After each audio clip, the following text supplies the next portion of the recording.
'Twas on a holy Thursday, their innocent faces clean, the children walking two and two in red and blue and green. Gray-headed beetles walked before with wands as white as snow, till into the high dome of Pauls they like Thames waters flow. Oh, what a multitude they seemed, these flowers of London town. Seated in companies they sit, with radiance all their own. The hum of multitudes was there, but multitudes of lambs, thousands of little boys and girls raising their innocent hands. Now like a mighty wind they raised to heaven the voice of song, or like harmonious thunderings the seats of heaven among. Beneath them sit the aged men, wise guardians of the poor, then cherish pity, lest you drive an angel from your door.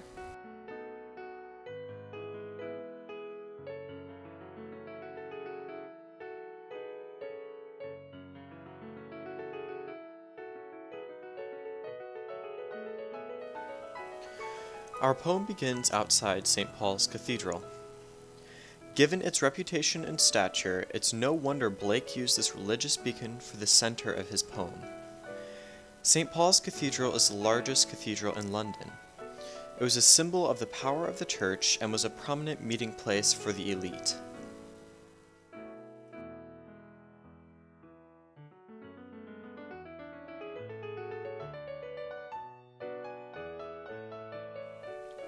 Holy Thursday, also known as Ascension Day, or the Feast of Ascension, is derived from the Christian religion. The reason behind this tradition comes from the Gospel of Luke and Acts. During the 40 days after Christ's rising from the dead, he visited the apostles to teach them more. On the 40th day he visited the apostles and led them from the Mount of Olives, where they watched him ascend into heaven on a cloud.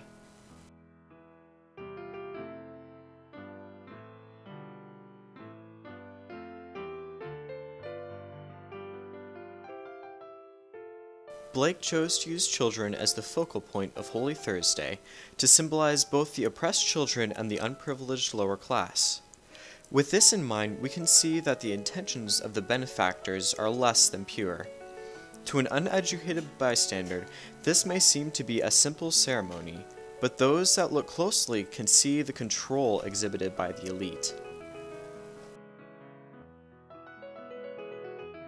When describing the children with faces clean, the narrator gives the idea that they aren't normally clean. When taken into account that the children were low class, this makes sense. The poor were not cared for during this time. The narrator says that the children were seated in companies, which furthers the idea of order and strictness. He also associates them with lambs, which is typically associated with Christ and innocence.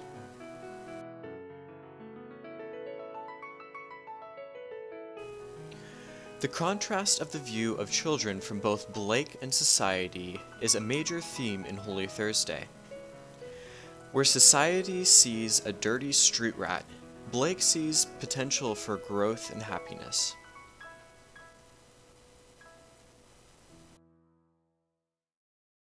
In the second stanza, the narrator is describing the children after they have reached the cathedral. Blake compares the multitudes of children to the flowers of London town. This gives a picture that elevates the children from poor, unimportant orphans to beautiful and loved creatures similar to flowers.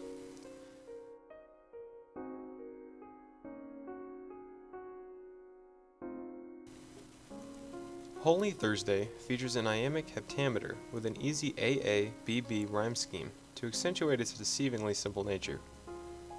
This poem features many rhetorical devices to demonstrate the author's literary skill and to help convey his message to the reader. Allusions to the Bible, metaphors and similes when describing the children, the use of powerful words, and repetition are used by Blake to explain his perspective.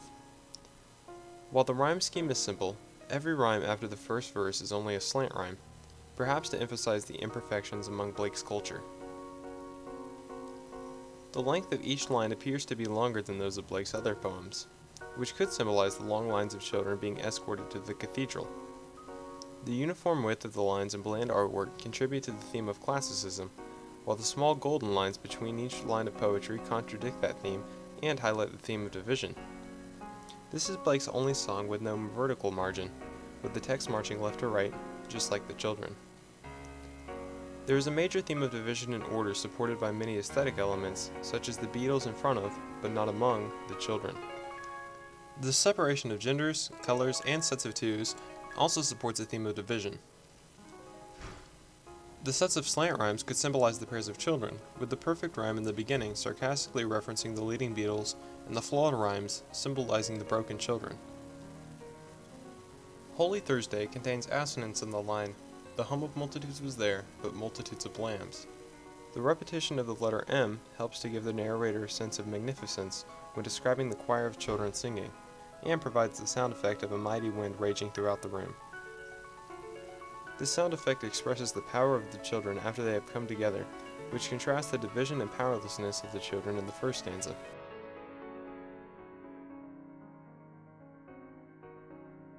Holy Thursday features a lot of hidden meanings that are not readily apparent upon first reading the poem.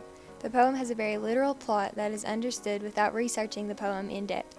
However, nearly every subject that is introduced in the poem represents an underlying message. The children are in the situation that they are in due to their poverty, which is out of their control. This is the social injustice that Blake is addressing. Holy Thursday makes reference to the children and other items in the poem, referring to heaven. Blake calls the children lambs, which is a symbol of innocence, and even goes on to say that they are raising their innocent hands. This time, Blake is blatantly calling the children innocent to ensure that readers will not miss the metaphor. While the children are in the church, he also says that the children sing like a mighty wind, as if they are angels singing along in the seats of heaven. Holy Thursday also refers to the flowers of London town, but it is also quick to say that the children have a radiance all their own, similar to the radiance of angels. Also, the poem implies the thought to the reader that the number of children could be of a threat to the society. When it says the hum of multitudes, it is implying that there are a large number of children present to produce a loud hum over St. Pauls Cathedral. Blake is suggesting that this many children could form together and revolt against the elders whom are caring for them. However, it is right after this that Blake refers to the children as lambs, which quickly puts the idea of a revolt to rest. The order that the children are kept under is apparent throughout the narration of the poem. The old Beatles are leading the children two and two, and they are separated by gender. The last line of the poem, which says, "Then cherish pity, lest you drive an angel from your door," suggests that society should sympathize with the poor children because they are angels in the eyes of William Blake.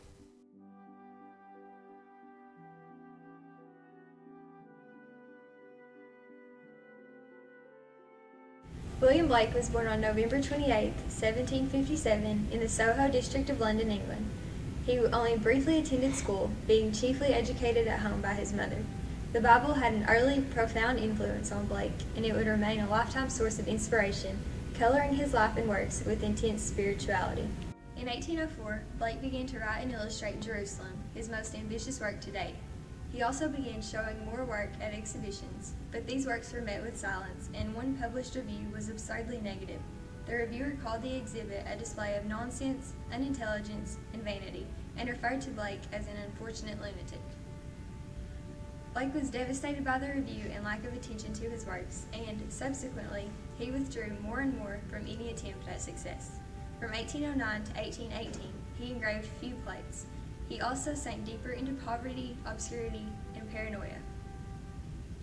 In 1819, however, Blake began sketching a series of visionary heads, claiming that the historical and imaginary figures that he depicted actually appeared and sat for him. By 1825, Blake had sketched more than 100 of them. In the final years of his life, William Blake suffered from recurring bouts of an undiagnosed disease that he called that sickness to which there is no name. He died on August 12, 1827, leaving unfinished watercolor illustrations to Bunyan's Pilgrim's Progress and an illuminated manuscript of the Bible's Book of Genesis. In death, as in life, Blake received short shrift from observers, and obituaries tended to underscore his personal idiosyncrasies at the expense of his artistic accomplishments. Unappreciated in life, William Blake has since become a giant in literary and artistic circles, and his visionary approach to art and writing have not only spawned countless spellbound speculations about Blake, they have inspired a vast array of artists and writers.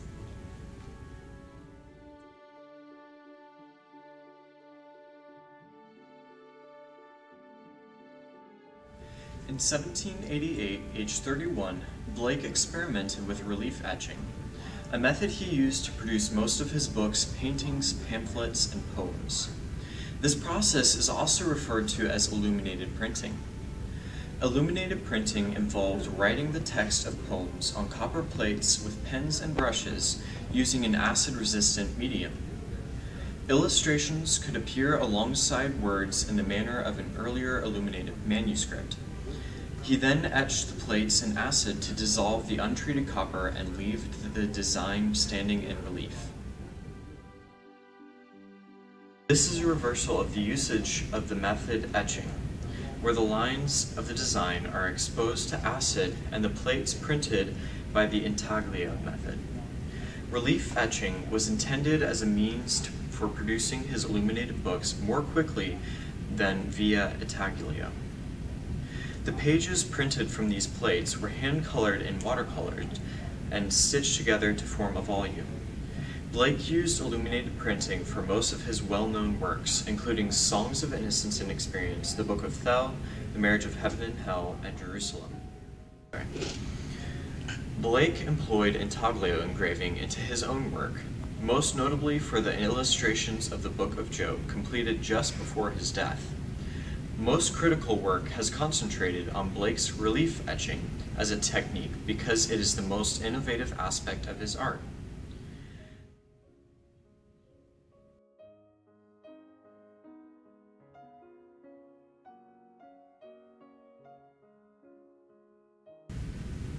Holy Thursday is the sixth poem in Songs of Innocence. The poem describes thousands of brightly dressed children being led into St. Paul's Cathedral to celebrate Ascension Day, a Christian holiday that marks Jesus' rise to heaven. The artwork for Holy Thursday in Songs of Innocence depicts the children being led by adults, the boys sorted from the girls, and the children put into pairs to symbolize the endless layers of division in society put into place by the wealthy and powerful. If you compare the prints, E, L, and Y have the children colored in pairs, making the division obvious. In prints A, R, V, Y, and E, you'll notice the floral design between the lines of the poem are highlighted to draw attention. Perhaps this is an attempt to further hide the true classicism of the work. Under the words innocent hands, a small human figure with arms wide emphasizes the words. It's interesting that in none of the prints is the figure bolded in any way, almost as if he wants the reader to discover it on their own. My personal favorite is copy R. The authority figures are dressed in black, the boys in blue, and the girls in a few colors, but what sets this one apart is the colorful contrasting background. In every other print, you'll find the figures surrounded by a soft blue or a few soft colors. Combined with the gentle pink, the bold gradient orange on top, and the deep gradient blue on bottom, this copy is visually stunning compared to the bleak tones of tan that he chose to print in the others.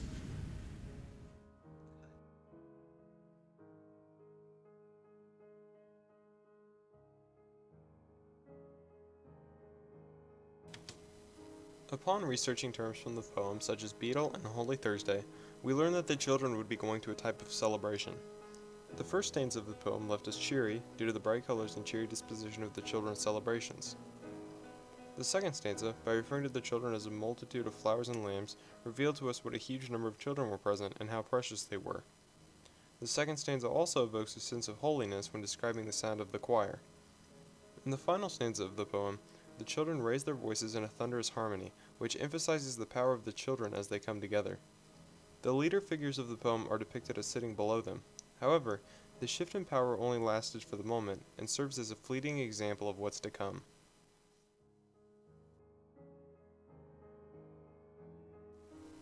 'Twas on a holy Thursday, their innocent faces clean, the children walking two and two, in red and blue and green. Gray-headed beetles walked before with wands as white as snow, till into the high dome of Pauls they like Thames waters flow. Oh, what a multitude they seemed, these flowers of London town. Seated in companies they sit, with radiance all their own. The hum of multitudes was there, but multitudes of lambs, thousands of little boys and girls, raising their innocent hands. Now like a mighty wind they raised to heaven the voice of song, or like harmonious thunderings the seats of heaven among. Beneath them sit the aged men, wise guardians of the poor. Then cherish pity, lest you drive an angel from your door.